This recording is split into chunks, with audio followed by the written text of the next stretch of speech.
Crack BPSC exam in first attempt. Obvious सी बात है, बहुत अजीब सा लग रहा होगा, फर्स्ट अटेम्प्ट में हम लोग बीपीएससी एग्जाम को किस तरह से क्रैक करें।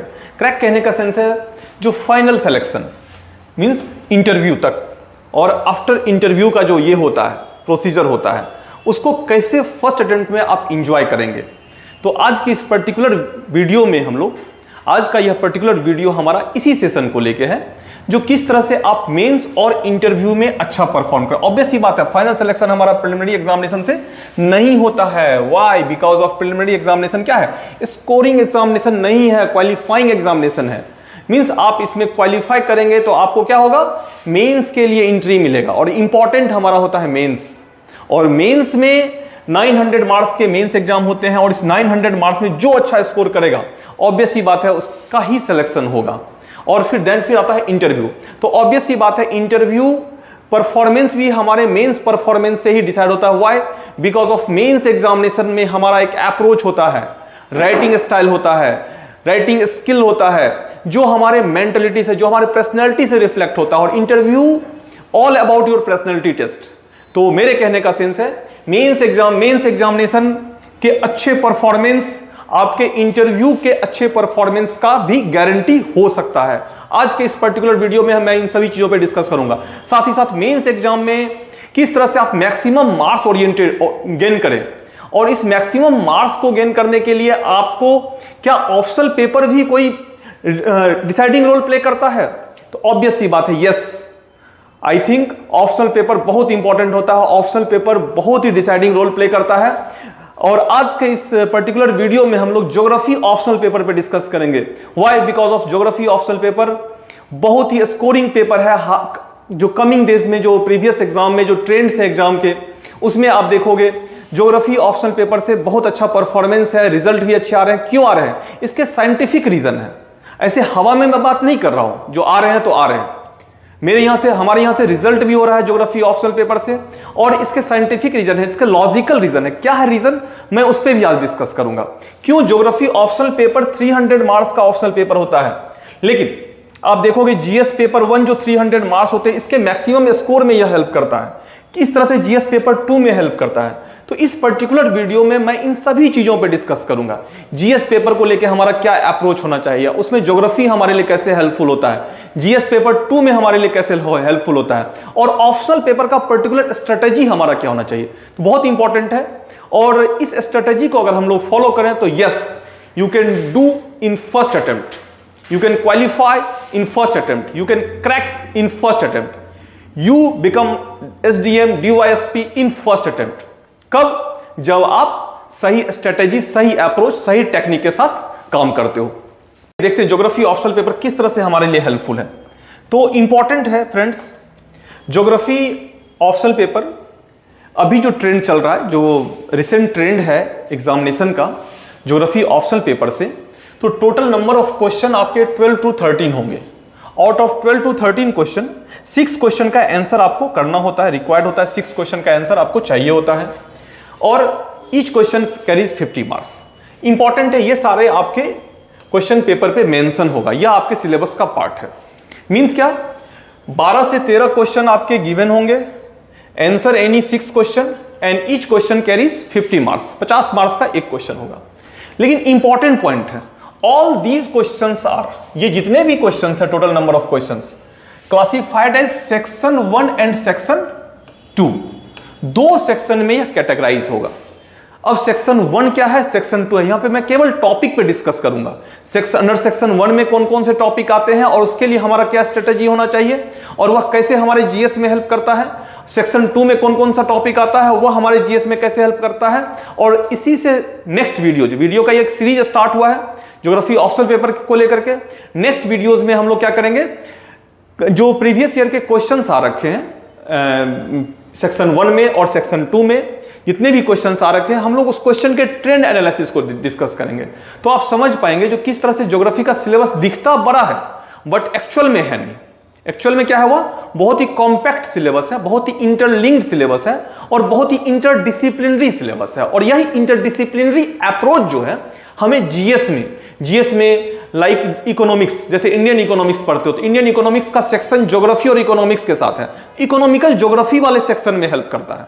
फिर जनरल स्टडीज के इंटरनेशनल रिलेशन वाले सेक्शन में हमारे लिए हेल्पफुल होता है। Important point, most dynamic area of general studies is Indian polity, और इंडियन पॉलिटी वाले सेक्शन में हमारे लिए ज्योग्राफी और as a optional paper helpful होता है। तो कैसे होता है, इन सब चीजों पे हम लोग डिस्कस करते हैं।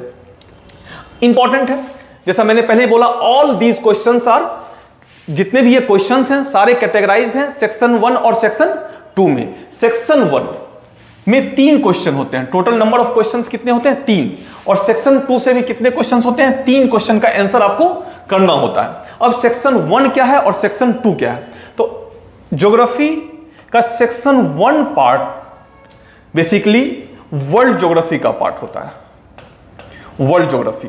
And world geography also classified as unit A and unit B. Important है, रिपीट, मैं फिर से रिपीट कर रहा हूं, टोटल सिलेबस हमारा ज्योग्राफी का syllabus, complete syllabus classified as section 1 and section 2। Section A है और सेक्शन बी है। सेक्शन ए हमारा वर्ल्ड ज्योग्राफी का पार्ट होता है और सेक्शन बी हमारा इंडियन ज्योग्राफी का। सेक्शन 2 आप देख पा रहे होंगे, यह इंडियन ज्योग्राफी का। यहां पे जो सिलेबस के पार्ट होंगे वह कहां से होंगे, वह इंडियन ज्योग्राफी से होंगे। और सेक्शन ए में कहां से होगा, वह वर्ल्ड ज्योग्राफी। सेक्शन ए या section 1 world geography also classified as unit A and unit B. Unit A means क्या, unit A means all topic related with physical geography, world physical geography. World physical geography विश्व का भौतिक भूगोल, हिंदी में उसको कहते हैं हम लोग।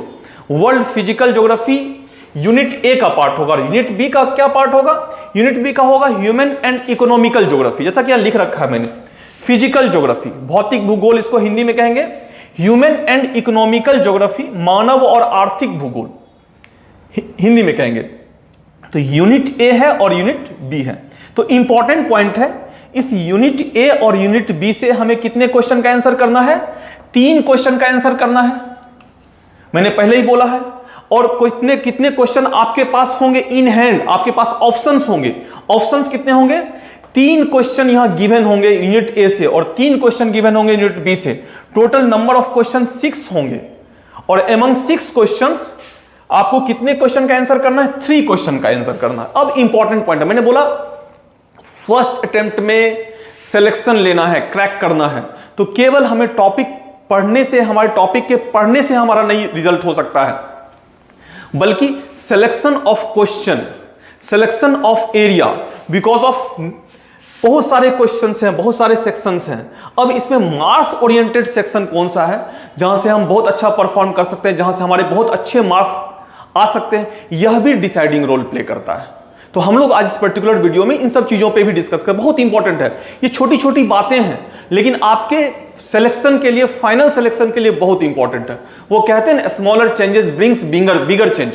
सिलेबस पढ़ते हैं, टॉपिक पढ़ते हैं, क्वेश्चन का आंसर भी देते हैं, बट ऐसे छोटे छोटे चीजों को नोटिस नहीं करते, ऐसे छोटे छोटे स्ट्रेटेजी को हम अपने प्रिपरेशन का पार्ट नहीं बनाते हैं, जिसका रीजन यह होता है हमारा सिलेक्शन फर्स्ट अटेम्प्ट में हम मेंस देते हैं तो मार्क्स अच्छे नहीं होते हैं, अदरवाइज फाइनल हो भी जाता है, बहुत अच्छे रैंक नहीं होते हैं।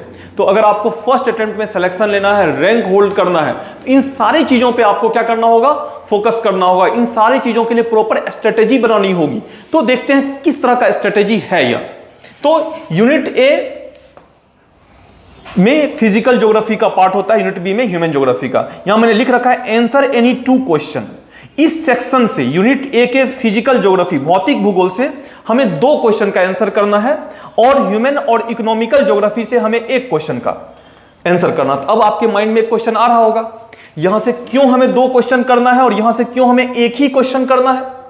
तो ऑब्वियस सी बात है, मैंने पहले ही बोला है, मार्क्स ओरिएंटेड स्ट्रेटेजी है। फिजिकल ज्योग्राफी, भौतिक भूगोल की अगर आपकी अंडरस्टैंडिंग है, अगर प्लेट मूवमेंट के कारण ये एक्टिविटीज हो रहे हैं, इंडियन प्लेट्स और यूरेशियन प्लेट के कोलिजन से, कन्वर्जेंस से, अभिसरण से, हिमालय का ओरिजिन हो रहा है, हिमालय की उत्पत्ति हो रही है तो हो रही है, उसमें कोई चेंजेस नहीं हो सकते हैं, उसका कोई दूसरा मीनिंग नहीं हो सकता है। मींस साइंटिफिक टेम्परामेंट के टॉपिक है यहां पे, जो है सो है।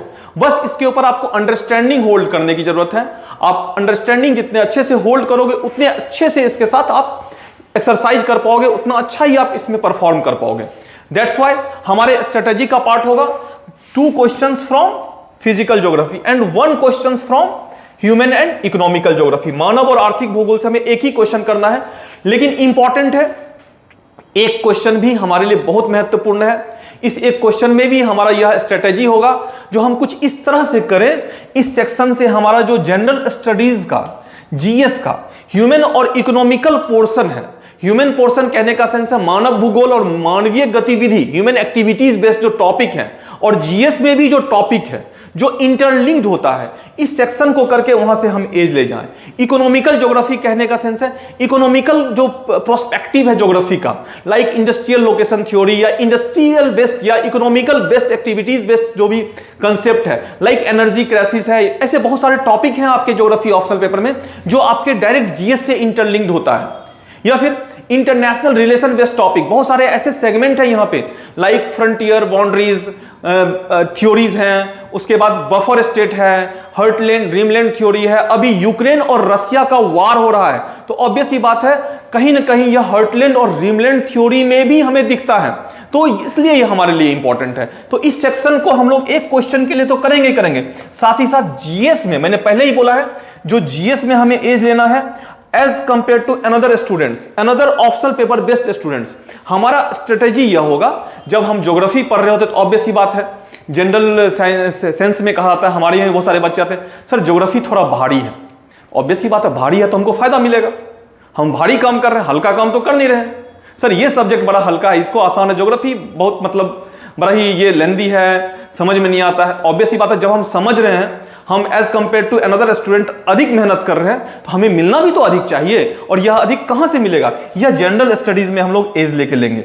जनरल स्टडीज के पेपर 1 में अगर 150 मार्क्स एवरेज मार्किंग है, तो हमारा टारगेट होगा 180 प्लस 190 प्लस 200 के अबाउट हमको मार्क्स लेना है पेपर 1 में और पेपर 2 में। तो आइए देखते हैं 1 बाय 1 सब्जेक्ट कैसे हम लोग इसमें काम करेंगे।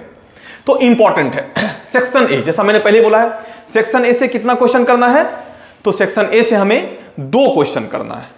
क्यों करना है 2 question, because of section A जो हमारा है वह बहुत इंपॉर्टेंट है, साइंटिफिक टॉपिक है, साइंस बेस्ड इंटरडिसिप्लिनरी साइंस है, तो इसमें जो है सो है, देयर इज नो चेंज। अगर कॉपेन क्लाइमेट क्लासिफिकेशन कहता है A means mega thermal, de Candolle classification कहता है A means mega thermal, small F means forever rainfall, small F means सालों भर वर्षा, फॉर एवर रेनफॉल में सालों भर वर्षा, तो ऑब्वियस ही बात है ए उष्ण कटिबंधीय और एफ सालों भर वर्षा, दैट मींस वो विषुवतीय जलवायु है तो है। अब आप उसको अगर पोलर क्लाइमेट लिखेंगे तो गलत है, अगर आपने सही लिखा है A F means equatorial climate तो आपके सही है, जो भी मार्क्स हैं आपको मार्क्स मिलेंगे। तो इसलिए मैंने कहा यह बहुत ही जो है सो है, उसी पे काम करते हैं हम लोग, बस इसके ऊपर अंडरस्टैंडिंग अच्छी होनी चाहिए।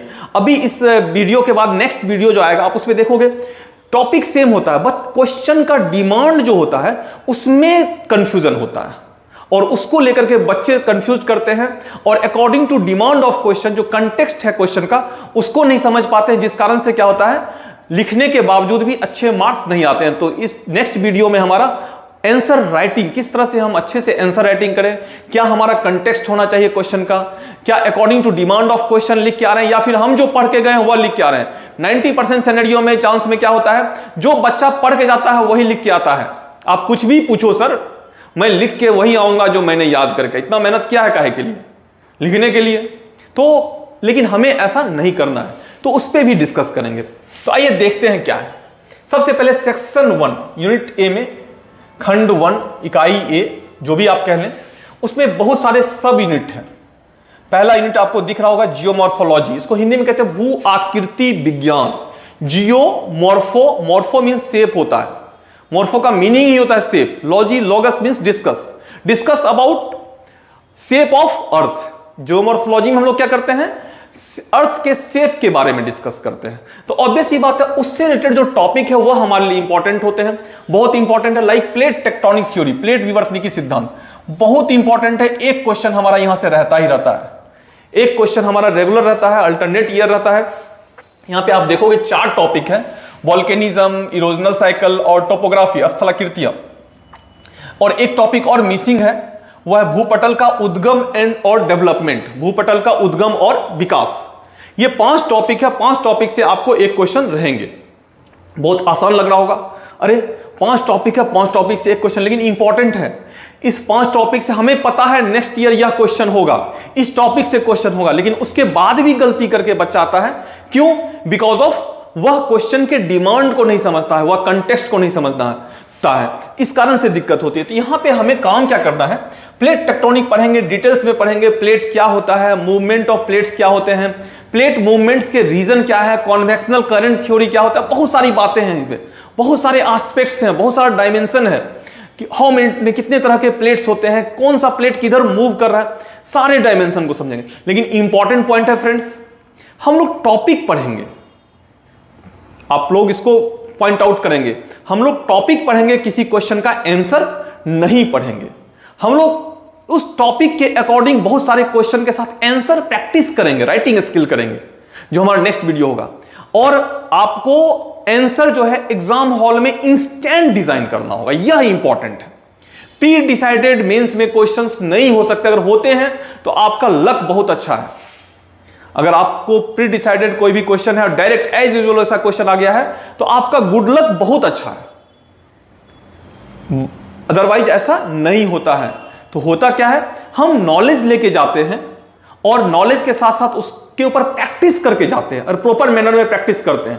तो फिर हम क्या करते हैं, एग्जाम हॉल में जब क्वेश्चन पेपर आता है तो इंस्टेंट हमारे अंदर वह पोटेंशियल होती है जो आंसर को डिजाइन करे, यह इंपॉर्टेंट है। तो बच्चे प्रॉब्लम कहां इस सेक्शन में होता है, बच्चे प्लेट टेक्टोनिक थ्योरी खूब पढ़ते हैं, रट जाते हैं, रटने की जरूरत नहीं। ज्योग्राफी भाई एकदम रटना नहीं है, रटेंगे तो गए, समझना है, समझ के मेमोराइज करना है। रटना और मेमोराइज करना both are different thing. Topic को पढ़ना है, समझना है, यह बच्चा करता है, टॉपिक को रटता है, लेकिन टॉपिक का यूज नहीं करता है। यूज कहने का सेंस है टॉपिक के अकॉर्डिंग डिफरेंट डिफरेंट डायमेंशन से जो क्वेश्चंस पूछे जाते हैं उसके ऊपर आंसर राइटिंग नहीं करता है। तो हमारा फोकस्ड है दोस्तों, टॉपिक को तो कवर करना ही है, टॉपिक तो आपको समझ में आएगी ही, इसकी गारंटी है हमारी। लेकिन टॉपिक का किस तरह से आप यूज करें, कितने एंगल से यूज करें। आप कहोगे सर प्लेट टेक्टोनिक को क्या एंगल यूज करेंगे, ऑब्वियस ही बात है, इसके से अलग अलग डायमेंशन से क्वेश्चंस पूछे जाएंगे, अलग अलग एंगल से क्वेश्चंस पूछे जाएंगे। तो उस अलग अलग एंगल से आपको क्या करना होगा, लैंग्वेज को डिजाइन करना होगा। प्लेट मूवमेंट 3 ही प्रकार का हो सकता है, कन्वर्जेंस, डाइवर्जेंस और कंजर्वेटिव, अभिसरण, अपसरण और संरक्षी। लेकिन इस अभिसरण, अपसरण, संरक्षी में बहुत सारी बातें छुपी हुई है, वो आपको लैंग्वेज के साथ क्या होगा, according to demand of question design करना होगा। तो दोस्तों ये टॉपिक सारे हैं, 5 टॉपिक हमारे पास हैं और इस टॉपिक को पढ़ेंगे हम लोग। लेकिन इस टॉपिक के साथ इंपॉर्टेंट पॉइंट क्या है, हम लोग इस टॉपिक को किस तरह से यूज करें अधिक से अधिक, इसके ऊपर काम करेंगे और यह हमारा पर्पस होगा। और चूंकि जब हम काम करेंगे, आप पढ़ा क्या है इससे हमें फर्क नहीं पड़ता है, आपने एग्जाम में क्या लिख के आया है, आपने एग्जाम में कैसे अपने बातों को अच्छे से प्रेजेंट किया है, यह इंपॉर्टेंट है। तो हम लोग इसके ऊपर प्रैक्टिस करते हैं, क्योंकि आपको साफ साफ वहां पे लिखा होता है, given your answer as possible as on your language. आप अपना आंसर यथासंभव अपनी भाषा में दें, पहला पॉइंट एकदम याद रखना है सब बच्चों को, आइदर वह जनरल स्टडीज हो या ऑप्शनल पेपर हो, आपको अपना आंसर यथासंभव आप अपनी भाषा में दें, as possible as on your language. And selection of word must be idealistic, और भाषा के साथ साथ शब्दों का चयन हमेशा आदर्श होना चाहिए। दोस्तों हम लोग सतही शब्दों का प्रयोग कदापि ना करें, हम लोग आदर्श शब्दों का प्रयोग करें। और ये आदर्श शब्द कहां से आएंगे, एनसीईआरटी से आएंगे। और इस आदर्श शब्द को ओवरनाइट हम डेवलप नहीं कर सकते हैं, कंटिन्यूअस जब प्रैक्टिस करेंगे, एक्सरसाइज करेंगे, पढ़ेंगे, पढ़ाएंगे, नोट्स में उस तरह की बातें होंगी, तो आप उसको क्या करेंगे, अच्छे से परफॉर्म कर पाएंगे। तो आइए देखते हैं, जियोमॉर्फोलॉजी में हमारे 5 टॉपिक थे, 5 टॉपिक से एक क्वेश्चन होता है जनरली। क्लाइमेटोलॉजी में भी 3-4 टॉपिक आप देखोगे है। पहला है वायुमंडल की संरचना और संगठन। बहुत ही आसान टॉपिक है बट मोस्ट इंपॉर्टेंट टॉपिक है, बिकॉज ऑफ इस टॉपिक सर क्वेश्चन नहीं भी आते तो भी मैं पढ़ाता हूं। व्हाई? तो उसके पीछे रीजन है, जनरल स्टडीज के प्रीलिम्स में बहुत हेल्प करता है। अब ओजोन है तो ओजोन होल हो रहा है, न्यूज का सब्जेक्ट है। उसके बाद ओजोन डिप्लेशन के लिए कौन कौन से गैसेस रेस्पॉन्सिबल है, सब्जेक्ट है। साथ ही साथ ओजोन को कंट्रोल कर, डिप्लेशन को कंट्रोल करने के लिए कौन कौन से टेक्निक मैकेनिज्म अप्लाई किए गए, all are part of our subject. तो दैट मीन्स यह टॉपिक जो हमारे लिए है ऑप्शनल पेपर के लिए तो इंपॉर्टेंट है ही है, general studies point of view से भी important. Like carbon gas, carbon dioxide, green house gases हैं। ग्रीन हाउस गैस को कंट्रोल करने के लिए कौन कौन सा टेक्निक है, क्योटो प्रोटोकॉल क्या है, कार्बन ट्रेडिंग क्या। तो मींस यह जीएस के लिए बहुत इंपॉर्टेंट है ये टॉपिक, इसलिए हम लोग इसको पढ़ते हैं। नेक्स्ट टॉपिक होता है हमारा एयर मास और फ्रंट, वायु राशि और वाताग्र। ऑब्वियस सी बात, यहां पे 3 टॉपिक आपको इंटरलिंक दिखेगा, वायु राशि, वाताग्र और टेम्परेट साइक्लोन, शीतोष्ण चक्रवात, temperate cyclone. Air mass, front और टेम्परेट साइक्लोन, 3 टॉपिक इंटरलिंक्ड है। मींस साइक्लोन एक टॉपिक है हमारा, चक्रवात 2 प्रकार के होते हैं, ट्रॉपिकल होता है और दूसरा टेम्परेट होता है। एक उष्णकटिबंधीय चक्रवात होता है, दूसरा शीतोष्ण चक्रवात होता है। एंड शीतोष्ण चक्रवात interlinked with air mass front end air mass and front, लेकिन ट्रॉपिकल साइक्लोन ऐसा नहीं होता, इसलिए दोनों में देखोगे डिफरेंसेस।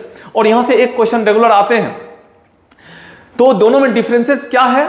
और ट्रॉपिकल साइक्लोन से जो आपके क्वेश्चन का टैक्टिस होगा, समझने की जरूरत है, टेक्निक होगा। ट्रॉपिकल साइक्लोन का स्ट्रक्चर, ट्रॉपिकल साइक्लोन के जो इंसिडेंट्स होते हैं, जो उससे जो है हजार्डियस साइक्लोन होता है, वह अधिक विनाशकारी साइक्लोन होता है, तो उसके विनाशकारी टेंडेंसी रिलेटेड क्वेश्चन या कुछ इस तरह की बातें। लेकिन टेम्परेट साइक्लोन जनरली आप देखोगे वह फ्रंट एयर मास से कनेक्ट करके आता है, शीतोष्ण चक्रवात की व्याख्या वाताग्र के उत्पत्ति के संबंध में करें या इस तरह की कुछ बातें, जो हम लोग नेक्स्ट वीडियो में देखेंगे क्वेश्चन का पैटर्न किस तरह से। तो इंपॉर्टेंट है साइक्लोन। फिर एक और टॉपिक है which is very very important topic, is Koppen and Thornthwaite climate classification. कभी तो ऐसा हुआ करता था, एक बार कॉपेन पूछता था, कभी दूसरे बार थॉर्नवेट, लेकिन अब थोड़ा डायनामिज्म बढ़ा है, बीपीएससी का बीपीएससी अधिक डायनामिक हुआ है। तो कॉपेन और थॉर्नवेट जलवायु वर्गीकरण भी हमारे लिए क्या है, इंपॉर्टेंट है। तो इस तरह से ये 4 टॉपिक, अगर आपका गुड लक अच्छा रहा तो एक क्वेश्चन आपका यहां से निकल गया और एक क्वेश्चन यहां से निकल गया, लेकिन सिनेरियो चेंज हो रहा है। अब क्या हो रहा है आप देखोगे, जनरली एक क्वेश्चन यहां से हमारा फुल लेंथ निकल भी गया तो दूसरे क्वेश्चन में आपको ए और बी के फॉर्मेट में होगा। ए नंबर क्वेश्चन यहां से पूछा है तो बी नंबर ओशिनोग्राफी से होता है, समुद्र विज्ञान से होता है। तो मींस दोनों सेक्शन करने की जरूरत है सिलेबस को, और सिलेबस के रेंज को बढ़ाया है। क्योंकि टॉपिक बच्चे कम पढ़ के जाते थे तो उस कारण से क्या हुआ है, जो सिलेबस के रेंज को बढ़ाया, पहला पॉइंट। दूसरा पॉइंट, क्वेश्चन के डायनामिज्म को बढ़ाया। आप टॉपिक पढ़ लिए हैं लेकिन जब क्वेश्चन पूछा जाएगा तो आपको समझ में नहीं आएगा कहां से लिखना है, क्या लिखना है, कैसे लिखना है। तो उसके लिए इंपॉर्टेंट है पहले से हम लोग राइटिंग स्किल, राइटिंग प्रैक्टिस करेंगे तो आपका वह स्किल डेवलप होगा और तब आप इजीली उसको, डिमांड ऑफ क्वेश्चन को आप समझ पाओगे और उसको लिख पाओगे। कैसे आप एनसीईआरटी पढ़ते हो, तो जब एनसीईआरटी हम पढ़ते हैं तो एनसीईआरटी पढ़ लिया, टॉपिक खत्म, फिर क्वेश्चन देखा, अरे यार ये क्या पूछ दिया है, ये तो समझ में नहीं। लेकिन जब हम उस पढ़े हुए कंटेंट को एक्सप्लेन करते हैं, एनालाइज करते हैं, तब तो हमारे माइंड में रिफ्लेक्ट होता है, अच्छा इसका आंसर यह हो सकता है, यह हो सकता है, ऐसे हो सकता है, ये पॉइंट्स क्रिएट हो रहे हैं। लेकिन अब मामला फंसता है क्या, यार पॉइंट्स तो कम है लेकिन लिखना तो हमको 250-300 वर्ड में है। तो यहां पे क्या है, लैंग्वेज का गेम है, आपकी भाषा कितनी अच्छी है। तो इंपॉर्टेंट है फ्रेंड, सभी चीजों पे हमें काम करने की जरूरत है। अगर आप फर्स्ट अटेम्प्ट में रिजल्ट चाहते हो तो केवल सब्जेक्ट को प्रिपेयर कर लेना ही एनफ नहीं होता है। सब्जेक्ट को कितने अच्छे से, कितने इफिशिएंटली, कितने इफेक्टिवली आप एग्जाम हॉल में यूज करते हो, यह इंपॉर्टेंट होता है, क्योंकि अल्टीमेट गोल यही है हमारा एग्जामिनेशन परफॉर्मेंस। तो ये हमारे क्लाइमेटोलॉजी है। फिर हम लोग ओशिनोग्राफी के सारे टॉपिक को करेंगे। बॉटम रिलीफ ऑफ ओशन एक टॉपिक है, महासागरीय नितल की उच्चावच, लवणता, सैलिनिटी, ओशियन करेंट्स, प्रवाल भित्ति, टाइड्स, ओशियन डिपॉजिट्स, महासागरीय निक्षेप। ये सारे टॉपिक आपके मेंस में इंपॉर्टेंट है as a geography optional paper. लेकिन ये टॉपिक आपके प्रीलिम्स में भी देखोगे, बीपीएससी कभी कभी ज्योग्राफी से ऐसे क्वेश्चन पूछता है। जैसे एक बहुत ही पॉपुलर टॉपिक हुआ करता था ज्योग्राफी से बीपीएससी जीएस में, हालांकि इधर 1-2 साल से नहीं पूछे जा रहे हैं 1-2 एग्जाम से, लेकिन कभी भी पूछा जा सकता है, वह है आपका ये ओशियन सैलिनिटी, लवणता से देखोगे डिस्ट्रीब्यूशन ऑफ सैलिनिटी से क्वेश्चंस रेगुलर बेसिस पे होता है। तो इस तरह से फिजिकल ज्योग्राफी के और बहुत सारे सेक्शन हैं, जैसा सॉइल एंड वेजिटेशन है, मिट्टी और वनस्पति, सवाना और मॉनसून, 2 फॉरेस्ट है जहां से क्वेश्चन पूछता है। सॉइल्स हमें पढ़ना चाहिए, सॉइल इंटरनेशनल सॉइल क्लासिफिकेशन पढ़ना चाहिए। सॉइल क्यों पढ़ना चाहिए? क्योंकि इंडियन ज्योग्राफी में भी हमें सॉइल पढ़ना है, इसलिए भी यह हेल्प करता है। तो इन सब चीजों को देखते हुए हमें इस सेक्शन को डिटेल्स में पढ़ने की जरूरत है। सारे टॉपिक को 1 बाय 1 करके हम लोग पढ़ेंगे। हाँ, 1-2 टॉपिक को आप छोड़ सकते हैं, जैसे इकोलॉजिकल इंबैलेंस है, पारिस्थितिकी तंत्र की अवधारणा, ये सब हम छोड़ सकते हैं। क्यों? क्योंकि यहां से क्वेश्चन हमारे, तीसरा क्वेश्चन हमें छोड़ना है, हमें 2 ही क्वेश्चन का आंसर करना है। तो 2 क्वेश्चन का आंसर करना है तो 100% श्योर है यह। आप जियोमॉर्फोलॉजी, भूआकृति विज्ञान के कम सारे टॉपिक को कर लें, आप जलवायु विज्ञान के सारे टॉपिक को कर लें, आप ओशिनोग्राफी के सारे टॉपिक को कर लें, और बहुत रिस्क को कम करना चाहते हैं तो आप सॉइल एंड वेजिटेशन को कर लें, मृदा और वनस्पति को।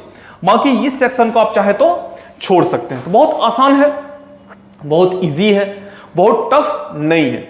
सेक्शन को कर लें, यहां तक ही नहीं खत्म हो जाता है हमारा।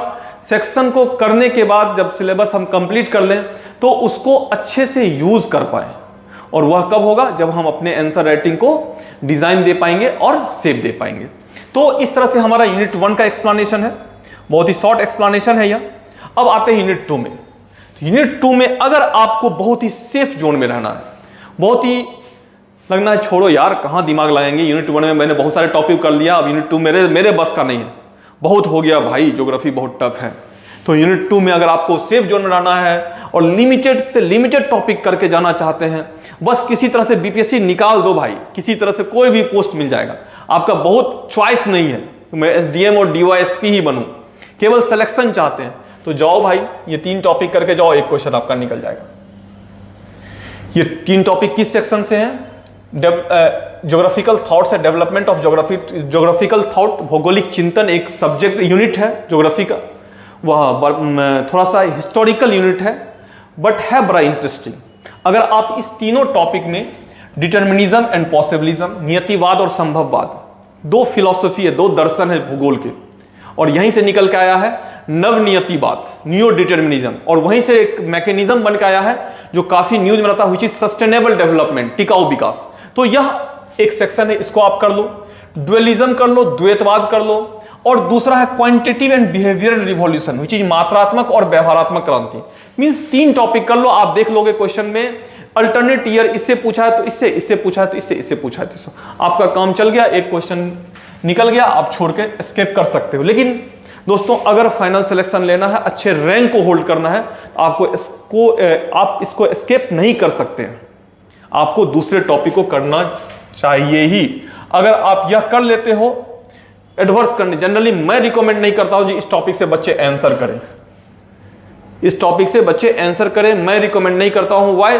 बिकॉज ऑफ बहुत ही कन्वेंशनल टॉपिक है, यहां पे करने को है लेकिन बहुत कुछ नया करने को हमारे पास ऑप्शन नहीं होता है। Apart of geographical thought based topic, ये जो टॉपिक जितने आप देख रहे हैं, ये टॉपिक ऐसे हैं जहां पे हम अपने नॉलेज को, अपने शेप ऑफ नॉलेज को, उसको बहुत ही क्वालिटेटिव अप्रोच से प्रेजेंट कर सकते हैं, उसमें बहुत सारे करंट एस्पेक्ट्स को जोड़ सकते हैं। ये ऐसे एरिया है, और साथ ही साथ ये एरिया ऐसा है जो आपको जनरल स्टडीज में एज दिलाएगा as compare to another students. इसलिए ज्योग्राफी ऑप्शनल पेपर के बच्चे ऑप्शनल पेपर में तो अच्छा मार्क्स लाते ही लाते हैं, जीएस के जो टेक्निकल टॉपिक हैं, टेक्निकल पोर्शन है जहां पे कि नॉर्मल स्टूडेंट्स को प्रॉब्लम होती है, लाइक इकोनॉमिकल ज्योग्राफी वाला पोर्शन, इंडियन पॉलिटी वाला पोर्शन, कहोगे सर ज्योग्राफी में इंडियन पॉलिटी कैसे, अभी मैं डिस्कस करके बताता हूं कैसे आएगा। इंटरनेशनल रिलेशन बेस्ड पोर्शन, वहां पे आपको यह एज दिलवाता है। कैसे दिलवाता है, आइए थोड़ा हम इसको डिस्कस करते हैं। सबसे पहले तो इंपॉर्टेंट है आपके लिए एक टॉपिक है यहां पे ह्यूमन ज्योग्राफी, मानव भूगोल का कल्चरल रियलम, सांस्कृतिक क्षेत्र। यह cultural region, rock and wave का कल्चरल क्लासिफिकेशन है। ऑब्वियस सी बात है, अलग अलग वर्ल्ड को के अलग अलग कल्चरल रीजन है। इंडियन कल्चर है, इंडिक कल्चर, इंडिक रीजन है, इस्लामिक कल्चर रीजन है। यहां पे इंपॉर्टेंट है, अभी आप देखोगे इस टॉपिक में पढ़ोगे, इस्लाम रिलीजन और इंडियन रिलीजन, हिंदू धर्म, ये इंडियन बोलने से अच्छा है हिंदू धर्म ही, हिंदू रिलीजन और इस्लाम रिलीजन में जो डिफरेंसेस हैं, जो भेद हैं, उस वेद के लिए क्या ज्योग्राफिकल फैक्टर रेस्पॉन्सिबल है? क्या हिंदू, जैन और बौद्ध में एक सिमिलरिटी है? सेम एज इस्लाम, यहूदी और ईसाई में क्या एक सिमिलरिटी है? क्या ये जो सिमिलरिटी है दोनों ही पोल पे, उसके लिए ज्योग्राफिकल फैक्टर रेस्पॉन्सिबल है? यस, उसके लिए भौगोलिक कारक रेस्पॉन्सिबल है। हिंदू में अगर वेजिटेरियन, वेज खाने को प्रायोरिटी दिया गया था, इसके लिए भौगोलिक कारक जिम्मेदार है। इस्लाम में अगर नॉन वेज को प्रायोरिटी दिया गया था, इसके लिए भौगोलिक कारक जिम्मेदार है। अंता ही भारत तक आए और भारत से कोई अरबियन कंट्री नहीं गए, इसके पीछे रीजन था, वहां पे रिसोर्सेस नहीं थे, वहां के लोग अधिक कर्मशील और क्रियाशील अधिक ये हुआ करते थे। क्यों? क्योंकि हाई टेम्परेचर होता था, बहुत ही सर्वाइवल के लिए, सर्वाइवल को लेकर के प्रॉब्लम था, वहां उसको लेकर के चैलेंज था। अब जहां सर्वाइवल रिलेटेड चैलेंजेस होंगे, वहां वह भोजन के लिए कुछ भी करने को तैयार होगा और बहुत सारी बातें। तो यह कल्चरल रियलम जो है, सांस्कृतिक क्षेत्र और सांस्कृतिक प्रदेश, ब्रॉक एंड वेव का क्लासिफिकेशन है, जो है तो बड़ा ही कन्वेंशनल सा टॉपिक लगेगा आपको, बड़ा ही कन्वेंशनल टॉपिक है, ये क्या है, लेकिन अगर आप करंट सिनेरियो में देखेंगे तो बड़ा ही यह अप्लाइड फॉर्मेट दिखेगा। अभी भी देखोगे धर्म को लेकर के काफी विवाद होता है, मोहम्मद शाह को लेकर के अभी डिस्प्यूट हुआ है, बहुत सारे डिस्प्यूट्स हुए। तो क्या यह डिस्प्यूट जो है यह क्रिएटेड है या नेचुरल डिस्प्यूट है? पैगंबर को लेकर के आया है या हिंदू रिलीजन को लेकर के बहुत सारे डिस्प्यूट्स होते हैं, क्या बहुत सारी बातें होती हैं जो ये ऐसा नहीं होना चाहिए वैसे। यहां पे हम लोग लॉजिकल एक्सप्लेनेशन करेंगे, तार्किक रूप से विश्लेषण करेंगे, क्या यह सही है या गलत है। तो इन सब चीजों को हम लोग पढ़ते हैं, तो आपको लग रहा होगा बहुत इंटरेस्टिंग और लग रहा होगा एग्जैक्टली अभी अप्लाइड भी है। तो यहां से हम मार्क्स भी अच्छे आएंगे अगर इस टॉपिक को करते हैं जी ऑप्शनल पेपर में। और जीएस में भी हमें यह एज दे रहा है, जीएस में बिलीव मी, जीएस का आपका माइंडसेट क्लियर कर रहा है, आपका perception, way of thinking clear कर रहा है यह, और बहुत सारी बातें जब आप पढ़ोगे तो समझ पाओगे। नेक्स्ट वन टॉपिक है इंटरनेशनल माइग्रेशन, अंतरराष्ट्रीय प्रवासन। ऑब्वियस सी बात है, इंटरनेशनल माइग्रेशन एक मेजर प्रॉब्लम है। अभी रोहिंग्या इशू था, हाल के दिनों में इंडिया में भी इंटरनेशनल माइग्रेशन को लेके था, रोहिंग्या इशू था। कुछ दिन पहले ही इंटरनेशनल इलीगल माइग्रेटेंट को एक्सेप्ट, मुस्लिम को छोड़ करके रिमेनिंग जो रिलीजन माइग्रेट हुए थे 3 कंट्री से, उसके लिए जो है भारत सरकार ने सिटीजनशिप राइट दिया है, सिटीजनशिप अमेंडमेंट एक्ट लाया है। तो ऑब्वियस ही बात है दोस्तों, यह माइग्रेशन टॉपिक है, बट सिटीजनशिप अमेंडमेंट एक्ट, नागरिकता संशोधन अधिनियम हमारा इंडियन पॉलिटी का टॉपिक होता है, और वहां से जब हम इसको कनेक्ट करते हैं तो हमारे इंडियन पॉलिटी वाले कंसेप्ट भी क्या होते हैं, क्लियर होते हैं। इसलिए मैंने बोला जो यह ज्योग्राफी एक इंटरडिसिप्लिनरी सब्जेक्ट है, जिसका अर्थ केवल हिमालय, मैदान और प्लेट्यूज नहीं है, जिसका अर्थ केवल रॉकी एंडीज पर्वत नहीं है, जिसका अर्थ वायुमंडल नहीं है, बल्कि इस एरिया में होने वाले सारे एक्टिविटी जो हमारे सराउंडिंग होते हैं, all are part of geography. Geography के वह पार्ट होते हैं और सिलेबस को कुछ ऐसा ही डिजाइन किया गया है। फिर नेक्स्ट टॉपिक देखते हैं हमारा पॉपुलेशन बेस्ड थ्योरी है, डिफरेंट टाइप्स की थ्योरी है। जनसंख्या आपके मेंस में भी क्वेश्चन होता है, आप पढ़ते हुए जनसंख्या गरीबी का कारण है, इस तरह के क्वेश्चंस पूछ रखे हैं। जनसंख्या नियंत्रण के बिना अनएम्प्लॉयमेंट पे कंट्रोल नहीं किया जा सकता, इस तरह के मेंस में क्वेश्चन पूछ रखे हैं। यहां वर्ल्ड पॉपुलेशन है, वर्ल्ड पॉपुलेशन रिलेटेड थ्योरीज है, और थ्योरी से ही हमारी अंडरस्टैंडिंग डेवलप होती है जनसंख्या का रिसोर्स पर क्या इंपैक्ट पड़ता है और जनसंख्या का रिसोर्स से क्या रिलेशन है, कैसे कोई भी सोसाइटी इलिटरेट और पुअर सोसाइटी के कंडीशन से स्टार्ट होता है और at the time of illiterate level and poorness of society high death rate और हाई बर्थ रेट होती है, और किस तरह से कंटिन्यूअसली हमारा सोसाइटी जैसे जैसे डेवलप करता है वैसे वैसे डेथ रेट और बर्थ रेट में कंट्रोल होता है, एक्सप्लोसिव पॉपुलेशन ग्रोथ रेट, और फाइनली कहां पहुंचते हैं हम लोग, लो डेथ रेट और लो बर्थ। क्या यह रिलेशन है इकोनॉमिकल डेवलपमेंट और पॉपुलेशन ग्रोथ का?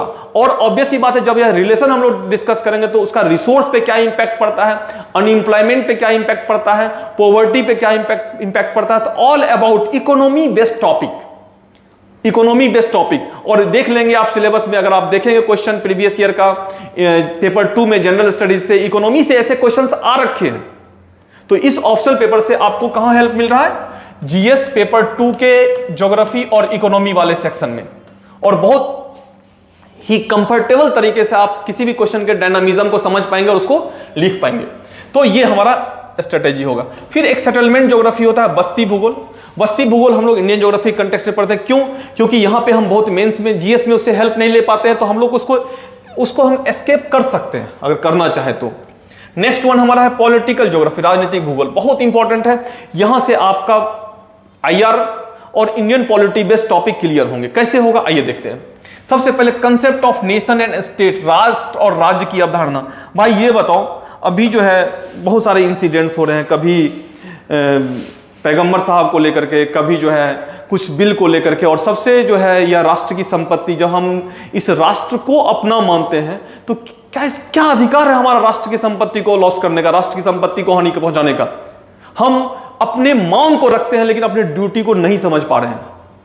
तो क्या यह कहीं ना कहीं हमारा नेशनलिटी का जो फीलिंग है, जो भाव है, वह हमारा कहीं ना कहीं कम है?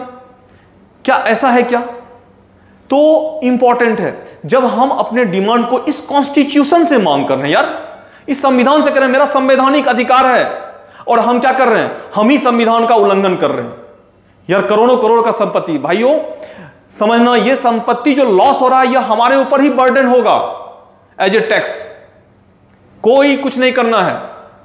तो आप लोग अगर धरना प्रदर्शन डेमोक्रेटिक वे में करें, अगर संवैधानिक मांग कॉन्स्टिट्यूशनल डिमांड रखते हैं तो उसका तरीका भी कॉन्स्टिट्यूशनल होना चाहिए। आपका डिमांड सही है गलत है, इसकी व्याख्या और इसकी परिभाषा देने के लिए मैं नहीं यहां आया हूं, लेकिन आपका तरीका गलत है यह मैं जरूर बता रहा हूं। आपका डिमांड सही है बट आपका तरीका गलत है। क्या गलती है उसकी जो आज नई गाड़ी लेके आया है और आप आंदोलन करके उसकी गाड़ी को जला दी? क्या गलती है उस बेचारे की? क्या गलती है उस फैमिली की जो टिकट बनाया और टिकट बना के ट्रेन से सफर कर रहा है और उसके स्टोन आपने चलाया और उसके बच्चे को लग गया? क्या गलती है उसकी? क्या उसने आपके लिए बिल बनाया है? अरे वो हमारे आपके बीच का है, हो सकता है आपका कोई रिलेटिव हो, हमारा कोई रिलेटिव हो, और आप स्टोन पेल्ट करके आए, उसको मार के आए, और आपके खबर में आए जो आपके मौसी का बेटा, आपके मामा का चाचा, आपके मामा का भाई को पत्थर लग गया हॉस्पिटल में। बताओ क्या होगा वो? इसलिए भाइयों ऐसा काम नहीं करना है। हमारा डिमांड कॉन्स्टिट्यूशनल होना चाहिए, संवैधानिक रूप से डिमांड कीजिए। तो यह नेशनलिटी, यह राष्ट्र एक साइकोलॉजिकल फेनोमेनन है और उसका कंसर्न कुछ इसी से है। तो यह हमारा टॉपिक है। मेरा कहीं से कतई इन सब चीजों में पढ़ने का उद्देश्य नहीं है जो आप क्या करते हो नहीं करते हो, ऐसा मेरा कहीं से कोई कंसर्न नहीं होता है। लेकिन चूंकि मुझे दिख रहा है ये आपकी संपत्ति है, आपका है, इसलिए मैंने ऐसा स्टेटमेंट बोला है। अगर किसी को लगे जो ये सही नहीं है तो उसके लिए मैं अपोलाइज। चलिए नेक्स्ट टॉपिक देखते हैं हम लोग frontier, boundaries and buffer state. बहुत इंपॉर्टेंट है, सीमा और बफर राज। ऑब्वियस सी बात है, हम लोग पढ़ते होंगे red Cliff line, McMahon line, Bharat Pakistan, Bharat China के बीच लाइन है, कुछ लाइन डिमार्केटेड है जो कि लाइन ऑफ कंट्रोल है, LOC है, और एक होता है LAC, line of actual control. एक ऐसा क्षेत्र होता है जो दो इकुमेन का एरिया होता है, इधर इंडिया भी है और इधर चाइना है, बीच में एक ऐसा एरिया है जो डिफाइंड नहीं हुआ है इंडिया का पार्ट है या चाइना का पार्ट है। तो इस कंडीशन में यहां पे क्या होगा, लाइन ऑफ एक्चुअल कंट्रोल जैसा कंसेप्ट आएगा। ऑब्वियस ही बात है, अभी भारत और चीन के बीच डिस्प्यूट चल रहा है इसी डिमार्केशन को लेकर के, तो यह हमारे करंट में जीएस में हेल्प करेगा। लग रहा है टॉपिक जो है यह ऑप्शनल पेपर का है, लेकिन जीएस में जो है इससे डायरेक्ट क्वेश्चंस आईआर में हो सकते हैं हमारे। तो हमारा टॉपिक है frontier, boundaries and buffer state. Next one topic हमारा है heartland and dreamland theory. Heartland को हिंदी में कहते हैं हृदय स्थल सिद्धांत और ड्रीमलैंड उपांत स्थल सिद्धांत। यह जियोपॉलिटिकल थ्योरी है। हर्टलैंड और ड्रीमलैंड थ्योरी का अभी जो आप देख रहे होंगे एक्टिविटीज, यूक्रेन पर रसिया का अटैक होना, यह आज से बहुत साल पहले ही कहा जा चुका था। जो रसिया एक बार फिर से सुपर पावर हो सकता है, रसिया पर अपने रिसोर्स को मैनेज कर पाए और सारी बातें। साथ ही साथ हिंद महासागर, इंडियन ओशियन में अभी क्वाड कंट्री का कोलिएशन, या इंडियन ओशियन में चाइना के द्वारा string of pearl geopolitical activities, ये सारी बातें ऑलरेडी पहले ही बताई जा चुकी है। और कमिंग डेज में हिंद महासागर जो है और भूसामरिक गतिविधियों का केंद्र बिंदु होगा। तो ये सारे जीएस में भी हेल्पफुल होगा। तो इसलिए मैंने कहा ये शॉर्टकट फॉर्मूला नहीं अप्लाई करेंगे हम लोग। इस 3 क्वेश्चन के जगह हम लोग इसमें से क्वेश्चन सेलेक्ट करेंगे, और इसमें से भी कैसे क्वेश्चन को सेलेक्ट करेंगे वह भी हम लोग डिस्कस करेंगे। बट क्यों? क्योंकि यहां पे हमारे मेंस में भी हमें हेल्प मिलेगा।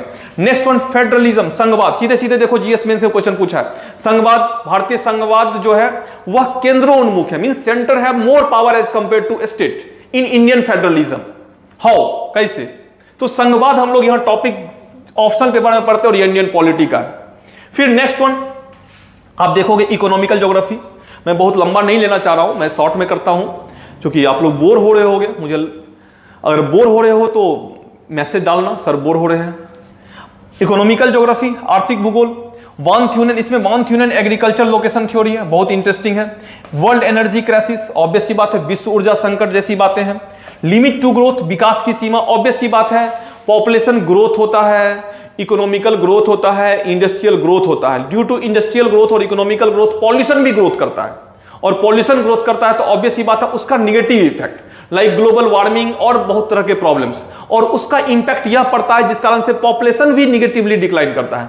तो ग्रोथ की एक सीमा होती है, उसके बाद ग्रोथ निगेटिव की ओर जाता है। यह लिमिट टू ग्रोथ एक टॉपिक है, बहुत इंटरेस्टिंग टॉपिक है, और इस टॉपिक का रिलेशन सस्टेनेबल डेवलपमेंट से भी है। फिर आप देखोगे इंडस्ट्रियल लोकेशन थ्योरी, औद्योगिक अवस्थित की सिद्धांत। जीएस में सीधे सीधे क्वेश्चन पूछ रखा है, इंडिया के कुछ इंपॉर्टेंट इंडस्ट्री जो है कुछ इंपॉर्टेंट एरिया में ही लोकेटेड है, व्हाई? तो ऑब्वियस ही बात है ऐसे क्वेश्चन का आंसर हम लोग जीएस के क्वेश्चन का आंसर हम लोग ऑप्शनल पेपर में अगर पढ़ रखे हैं तो बहुत ही अच्छे तरीके से कर पाएंगे। अब इंडस्ट्रियल लोकेशन थ्योरी आप पढ़ते हो तो कन्वेंशनल थ्योरी तो हम लोग देखेंगे ही देखेंगे, कुछ अप्लाइड पार्ट को भी देखेंगे। जो इंडस्ट्रियल ट्रेंड चेंज हो रहा है, इंडस्ट्रियल ट्रेंड में क्या क्या चेंजेस हो रहे हैं, लाइक करंट सिनेरियो में आप देखोगे जो प्रोडक्ट क्वालिटी तो चाहिए, प्रोडक्ट का डिजाइनिंग, प्रोडक्ट का ब्रांडिंग, प्रोडक्ट का जो है packaging, 4 piece, 5 piece, 6 piece, 7 piece, MBA में पढ़ते हो मैनेजमेंट, 7 पीस जैसे वर्ड भी, 8 पी भी यूज होने लगे। यह क्या है? Product price place promotion. छोटा सा एक एग्जांपल मैं देना चाहूंगा, जैसे आप पॉपकॉर्न खाते हो, बहुत ही पॉपुलर एग्जाम है और बहुत ही सटीक एग्जांपल है जो आपके डेली लाइफ से जुड़ा हुआ मामला है। पॉपकॉर्न आप फुटपाथ पे भी खाते हो, परचेज करते हो, 100-150 रुपया में आपको बहुत बड़ा सा अमाउंट मिल जाएगा। लेकिन आप जब कभी मूवी देखने जाते हो तो मॉल में भी पॉपकॉर्न परचेज करते हो, और मूवी देखते टाइम हम मॉल में जब पॉपकॉर्न परचेज करते हैं तो उसकी प्राइस 200-250 उस ट्रे की प्राइस होती है, जो हमें फुटपाथ पे 10 रुपया में मिलेगा। लेकिन जब हम मूवी देखते हुए पॉपकॉर्न खाते तो हमें सेटिस्फैक्शन मिलता है, कंज्यूमर सेटिस्फैक्शन। यह किसका पार्ट है? कंज्यूमर सेटिस्फैक्शन का पार्ट है। अभी तक हम लोग यही पढ़ते आए हैं, जो मिनिमम इनपुट कॉस्ट मींस जहां पे वस्तु की लागत मूल्य कम होगी वही मैक्सिमम प्रॉफिट होगा। लेकिन ऐसा क्या है, मॉल में तो लागत मूल्य अधिक है, एसी चल रहा है, इंप्लॉइज हैं, हाईली सैलरीड इंप्लॉइज हैं, और बहुत सारी बातें और बहुत सारा कॉस्टिंग है, लेकिन उसके बाद भी वहां पे क्या है? प्रॉफिटेबिलिटी अधिक है। यह न्यू ट्रेंड्स है इकोनॉमी का। तो हम लोग इंडस्ट्रियल लोकेशन थ्योरी जब पढ़ रहे हो तो ऐसे टेक्निक्स को भी पढ़ते हैं जो कि आपके जीएस के लिए काफी हेल्पफुल होता है। फिर pattern of world trade, obvious ही बात है विश्व व्यापार का पैटर्न आफ्टर प्री कोविड और आफ्टर कोविड आप देखोगे तो पैटर्न ऑफ वर्ल्ड ट्रेड में ड्रेस्टिकली चेंजेस हुए हैं। क्या चेंजेस हुए हैं? यह हमारे ऑप्शन पेपर के लिए जितना इंपॉर्टेंट है उतना ही इंपॉर्टेंट हमारे जनरल स्टडीज के लिए है। तो इसलिए मैंने कहा जो optional paper as a geography optional paper, वह ज्योग्राफी ऑप्शनल पेपर हमारे जीएस में तो हेल्पफुल है ही है, sorry optional as a optional paper तो हेल्पफुल है ही है, साथ ही साथ वह हमारे जीएस में काफी हेल्पफुल होता है, और जीएस के बहुत सारे सेक्शन में हमें वह एज दिलवाता है as compare to another students. थोड़ा टफ अगर आपको लगता, मुझे तो नहीं लगता है ज्योग्राफी ऑप्शनल पेपर, मुझे टफ नहीं लगता है, लेकिन अगर आपको लगता है टफ तो ऑब्वियस ही बात है टफ तो ब्यूटीफुल भी होता है। आसान अगर ब्यूटीफुल होता तो सब तो एसडीएम और डीवाईएसपी बन जाता। टफ है इसलिए ब्यूटीफुल है, और इसलिए हमें करना चाहिए, और करना चाहिए तो हमारा रिजल्ट होगा। तो सही स्ट्रेटेजी, सही मैकेनिज्म, सही तरीके से अगर काम करते हैं तो हमारा रिजल्ट होता है। रिजल्ट ओवरनाइट प्रोसेस नहीं होता है, रिजल्ट कोई मैजिक स्टिक नहीं होता है दोस्तों। रिजल्ट मैजिक स्टिक इस सेंस में नहीं होता है जैसा मेरा मानना है। अगर मेरे पढ़ाने से, मेरे इससे 100% रिजल्ट हो जाता और कोई ऐसा मैजिक स्टिक होता तो सब बच्चों के सर पैसे से घुमाता और सबका रिजल्ट हो जाता, लेकिन ऐसा नहीं होता है। अगर 100 बच्चे पढ़ते हैं, 50 बच्चे क्लासरूम में होते हैं 3, 4, 2, 5 का रिजल्ट होता है। हम लोग का यही पर्पस होता है, यही उद्देश्य होता है, रिजल्ट अधिक से अधिक बच्चों का हो। लेकिन ऐसा चाह के भी नहीं होता है। तो क्यों नहीं होता है, कभी इसको सोचे हैं? क्योंकि प्रीलिम्स किसको देना है? आपको देना है। मेंस किसको देना है? आपको देना है। इंटरव्यू किसको देना है? आपको देना है। तो भाई पढ़ेगा कौन? तो पढ़ोगे आप। हम लोग तो सबके लिए है, बट आप जितना अच्छे से काम करते हो, जितना इफेक्टिवली वर्क करते हो, उतना ही आपका अच्छा परफॉर्मेंस होता है। Thank you, thanks a lot all of you. Next video में हम लोग पेपर 2 को और देन फिर back to back previous year के क्वेश्चन के ट्रेंड एनालिसिस को डिस्कस करेंगे। Thanks a lot.